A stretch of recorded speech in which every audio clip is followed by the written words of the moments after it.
Quelle heure il est, s'il vous plaît? 4 heures. 4 heures pile? 4 heures... 5-10.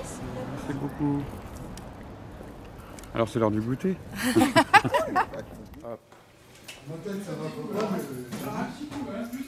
Alors, on est prêt? Oui? Prêt pour un tournage? Ready.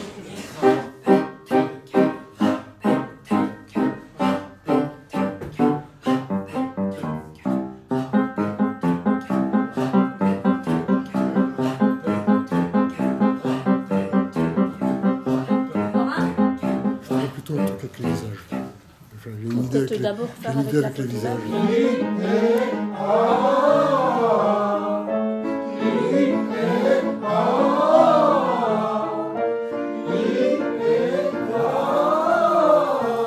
J'estompe avec l'éponge et j'essaye de faire ressortir des ombres.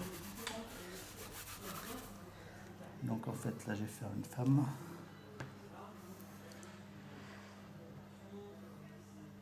On va se la jouer banquée, tu sais, comme au Moyen-Âge, on mange et tout. Et puis il y a des performeurs qui se lèvent, qui récitent un poème, ou alors qui chantent une chanson tous ensemble.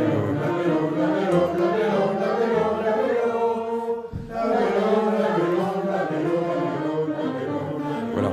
Et donc il faudra un piano dans l'espace, etc. Et puis dans l'espace dans l'espace scénique. Tu vas t'envoler avec ton piano. On a besoin de quelque chose de fait comme ça. Ouais, bah, ça pourrait aussi, mais si on avait les moyens, hein?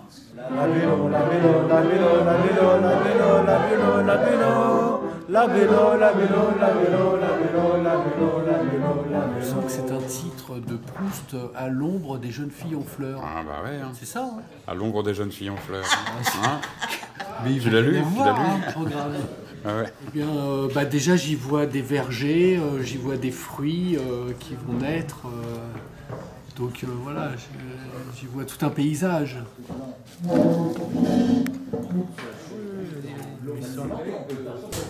Je suis pas assez bricoleur, je suis pas assez électricien.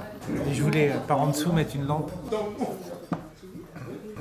Mais ça reste fun. Hein. Moi j'y vois rien de morbide. Hein.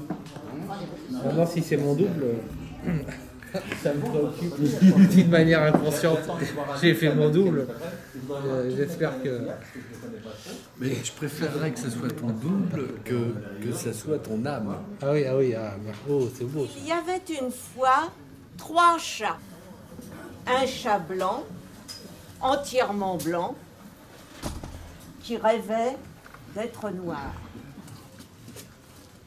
Il y avait un chat noir, entièrement noir, qui rêvait d'être blanc.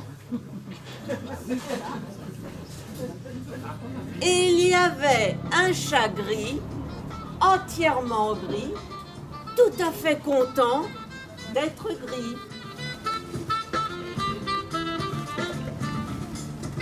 T'es pas censé accrocher tes tableaux, Je peux exprès pour ça. Je peux exprès pour ça. Je peux aujourd'hui pour tu t'en fous de faire des tâches de demain.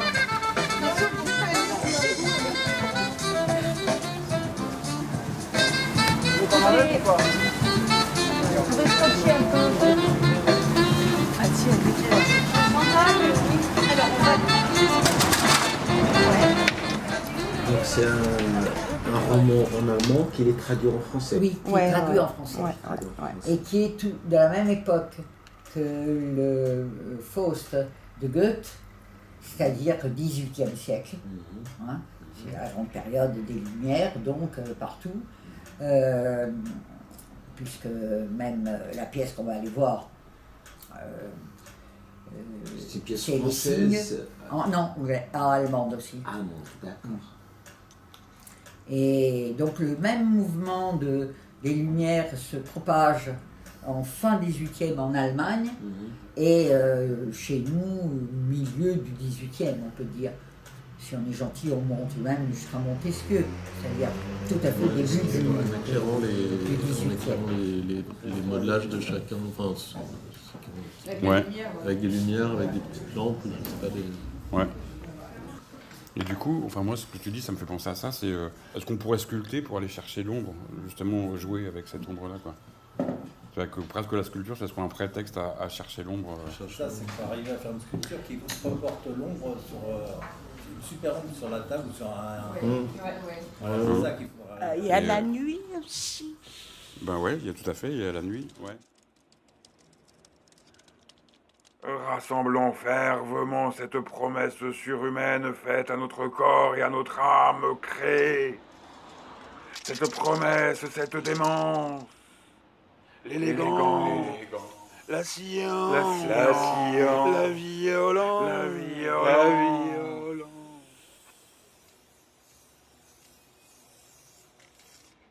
On nous a promis d'enterrer dans l'ombre l'arbre du bien et du mal, de déporter les honnêtetés tyranniques, afin que nous amenions notre très pur amour. Cela commença par quelques dégoûts, et cela finit, ne pouvant nous saisir sur le champ de cette éternité, cela finit par une débandade de parfums.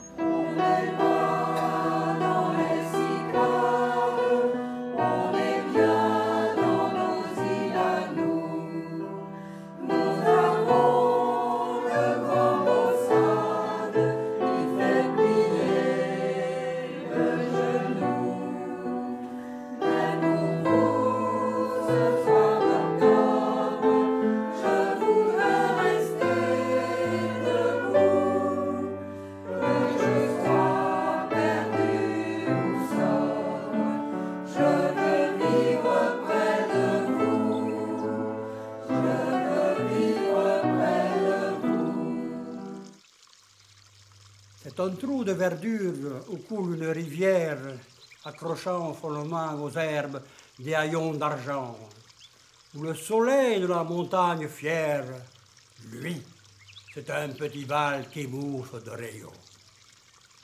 Un soldat jeune, bouche ouverte, tête nue, et la nuque baignant dans le frais cresson bleu, dort.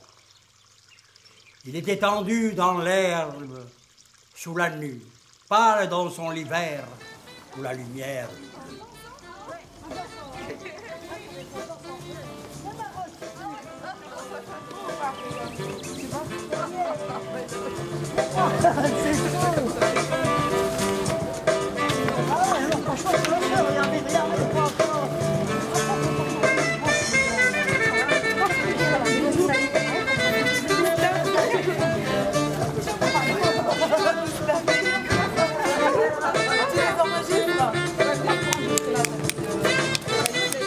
Bravo!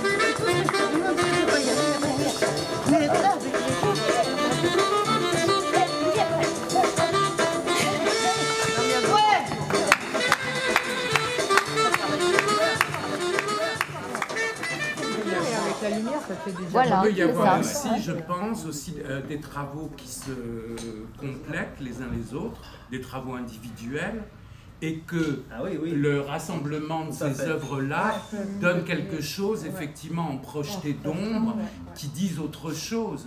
Pas forcément un travail de l'ordre du commun, puisque ce serait vraiment des choses très distinctes, très différentes, mais que le tout donne une ombre portée qui pourrait donner sens. Mais bon. Je suis en train de réfléchir à comment on pourrait faire. Moi, je le dis, je dis pas que je le fais. Hein. Que je vois bien. Non, mais on doit y arriver. Non, mais ça, on peut y arriver. On peut y arriver. C'est très ouvert, très. On peut y arriver ensemble. Ouais, moi, je vois ça comme ça. Mais... Ouais, ben, un truc qui soit assez carré. Il peut y avoir aussi.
Natsume Soseki considérait faire ses besoins chaque matin comme une volupté, voire une jouissance physiologique, paraît-il. Pour goûter cette volupté, il n'est de lieu plus adéquat que des toilettes japonaises, entourées de murs sobres et de bois joliment veinés, un œil sur le bleu du ciel et le vert des arbres.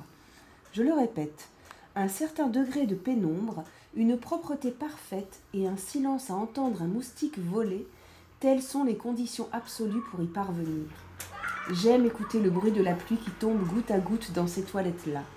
Surtout dans la région du Kanto, avec leur ouverture longue et étroite près du sol pour le nettoyage. Je suis alors au plus près du son qui goutte de l'auvent ou des feuilles, vient éclabousser le pied de la lanterne de pierre et humidifier la mousse sur les pas de pierre avant d'abreuver la terre. Décidément, les toilettes sont le lieu idéal pour goûter toutes les nuances des saisons. Elles sont faites pour apprécier le bruit des insectes, le chant des oiseaux, les nuits de belle lune. Combien d'infinis motifs ont dû capter là les poètes de haïku de jadis. Crépuscule. Lorsque pâlissent les couleurs des blés sur la plaine, lorsqu'au sol s'allonge l'ombre des grands chênes et que s'accrochent aux branches noircies les premiers lambeaux de la nuit, lorsque, désertant le zénith, l'astre du jour, en une dernière révérence vers l'horizon s'incline, et que s'avancent en catimini les ténèbres assassines, lorsqu'effaçant d'un geste invisible la beauté des fleurs, les ombres furtives inscrivent sur la terre le deuil de l'ancien jour.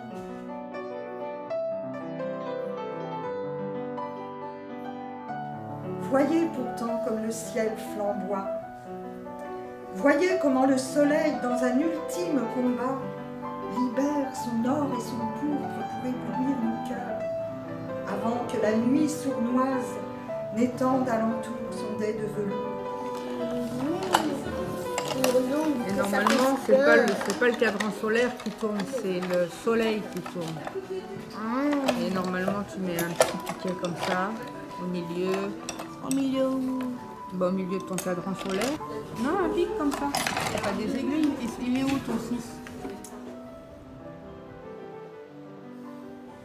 Mais au milieu, tiens. D'accord.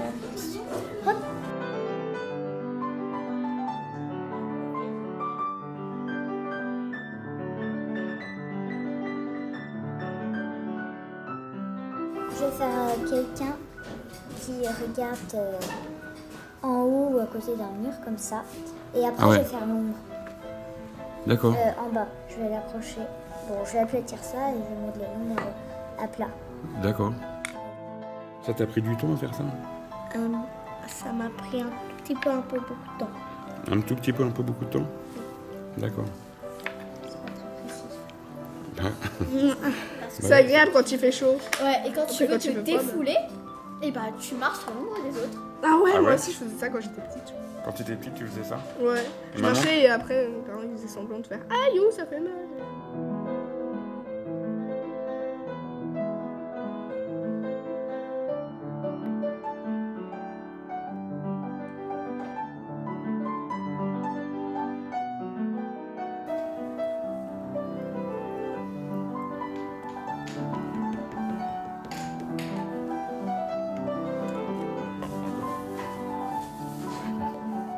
Ah ouais, pas mal, pas mal. Non, la queue. La queue. La langue.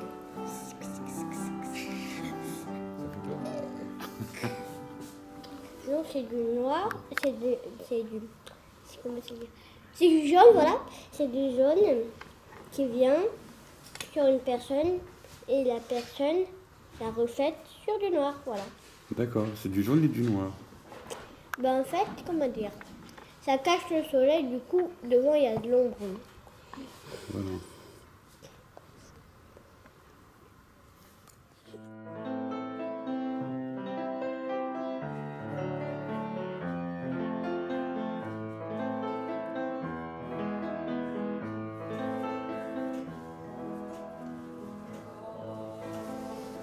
Ah, celui-là, je ne l'ai pas très bien compris, mais j'ouvre le livre. Combat avec l'ombre, chat, renard et hulotte qu'un coq noir abrite. Il me plaît bien, mais... Je ne sais pas très bien pourquoi. Je ne sais pas pourquoi.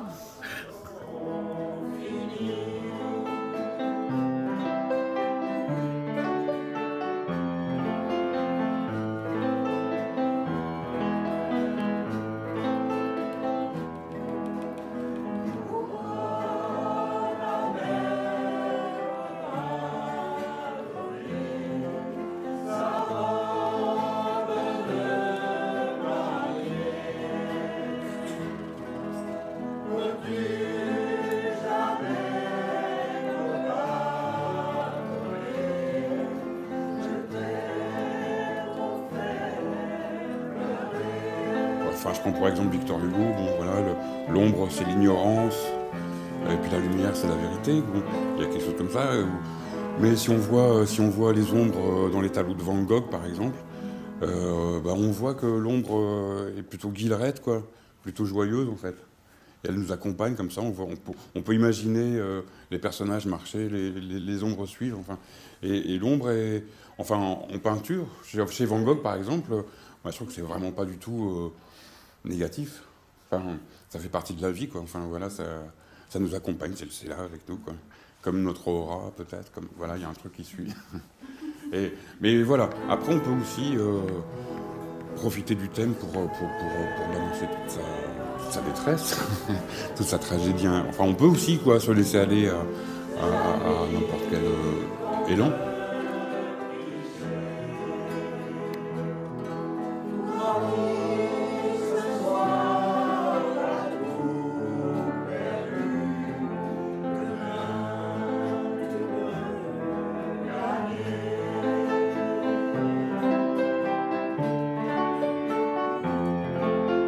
À la maison, l'ombre de la clé est devant moi pour ouvrir la porte.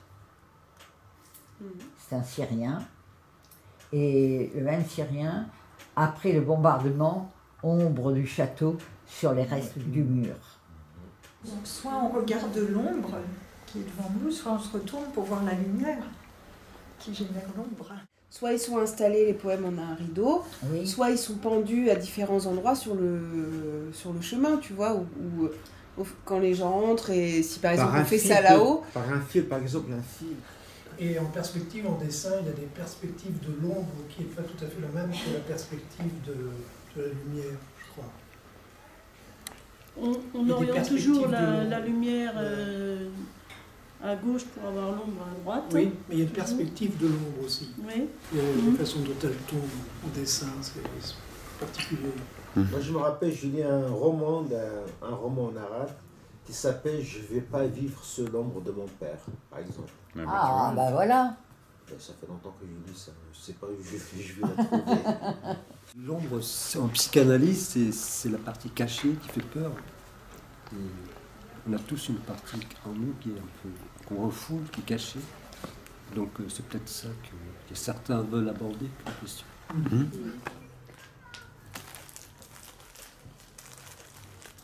L'ombre, au mouvement que je fis, prit la fuite devant moi, et je dus commencer, derrière l'agile fugitif, une poursuite acharnée. Seule la pensée de sortir de la terrible situation où je me trouvais put m'armer de force suffisante. L'ombre fouillait vers un bois, à vrai dire encore éloigné, dans l'obscurité duquel je l'aurais infailliblement perdu. Je le compris.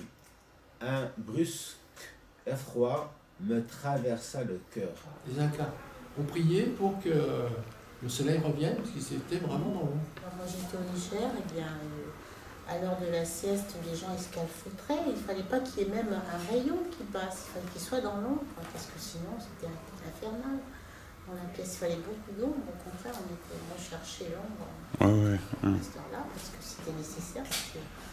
Un rayon de soleil, ça aurait été... C'était le côté positif Oui, le moins de rayons de soleil, ça brûle. Donc il fallait de l'ombre, et à certaines heures, il fallait être dans l'ombre, carrément. C'est une question d'équilibre entre l'ombre et la lumière. Joli ça. C'est beau. Merci de m'écouter. Est-ce qu'il y a des choses que tu n'as pas comprises? La plupart de moi, voilà. Tu lis vachement bien pour quelqu'un qui ne comprend pas ce qu'il lit. Non, mais ça fait de bien de lire à voix haute, franchement. Bien sûr. Et voilà. Mais on ne va pas s'arrêter pour les mots que je comprends pas. Mais c'est notre affaire. Non, mais c'est un travail que je dois faire tout seul quand même. Mais... Non. Il y a des bribes de phrases. L'ombre au mouvement que je fis prit la fuite devant moi. Ça te confirme. Il fait un mouvement, il fait un mouvement pour la fuite. Son ombre prend la fuite. Ouais. En fait, il va chercher à courir après son ombre. Et je dus commencer derrière l'agile fugitive. Qui est l'agile fugitive? C'est l'ombre. Oui, qui est fugitive. Elle est fugitive et elle est très agile, elle est très rapide. Hein. Je gagnais visiblement sur elle. Sur elle, c'est quoi elle? L'ombre. L'ombre, d'accord. Tu m'as compris. D'accord. Donc, je me rapprochais de plus en plus. Elle ne pouvait pas m'échapper. La caverne. Représente-toi de la façon que voici l'état de notre nature relativement à l'instruction et à l'ignorance. Figure-toi des hommes dans une demeure souterraine, en forme de caverne, ayant sur toute sa largeur une entrée ouverte à la lumière. Ces hommes sont là depuis leur enfance, les jambes et le cou enchaînés, de sorte qu'ils ne peuvent bouger ni voir ailleurs que devant eux, la chaîne les empêchant de tourner la tête. La lumière leur vient d'un feu allumé sur une hauteur, au loin derrière eux. Entre le feu et les prisonniers passe une route élevée. Imagine que le long de cette route est construit un petit mur, pareil aux cloisons que les montreurs de marionnettes dressent devant eux et au-dessus desquels ils font voir leurs merveilles. Figure-toi maintenant, le long de ce petit mur, des hommes portant des objets de toutes sortes, qui dépassent le mur, et des statuettes d'hommes et d'animaux, en pierre, en bois et en toutes sortes d'espèces de matières. Naturellement, parmi ces porteurs, les uns parlent, les autres se taisent. Ils nous ressemblent. Penses-tu que dans une telle situation, ils n'aient jamais vu autre chose d'eux-mêmes et de leurs voisins que les ombres projetées par le feu sur la paroi de la caverne qui leur fait face ?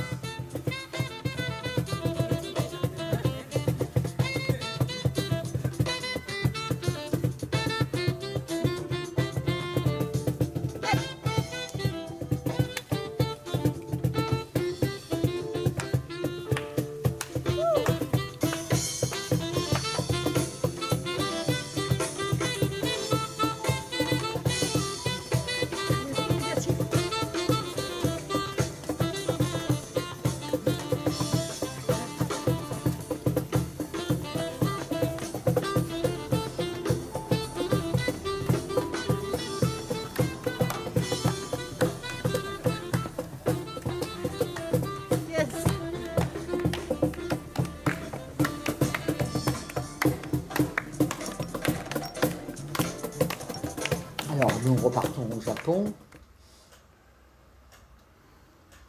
Soudain, une ombre passe le vent.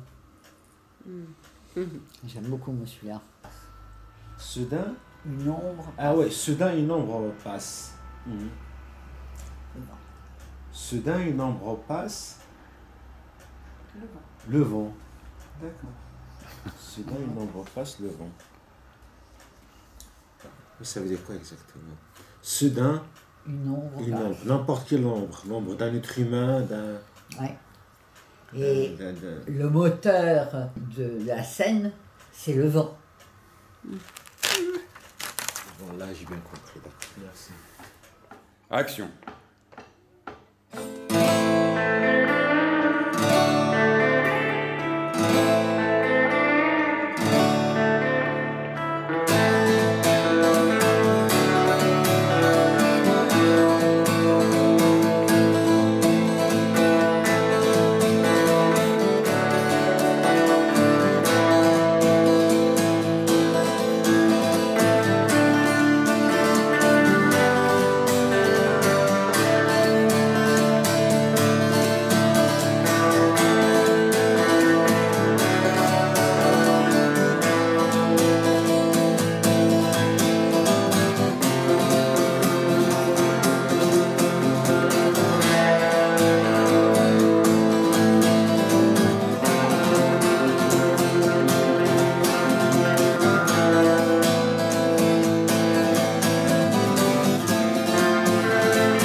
Moi, j'ai faim, miaou, miaou, j'ai faim et j'ai soif.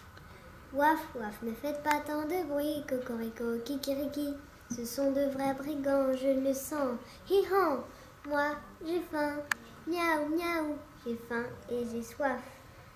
Waf, waf, ne faites pas tant de bruit, cocorico, kikiriki. Ce sont de vrais brigands, je le sens. Hi-han, trouvons-nous à manger? Comment les déloger? Ce n'est pas évident, ce sont de vrais brigands.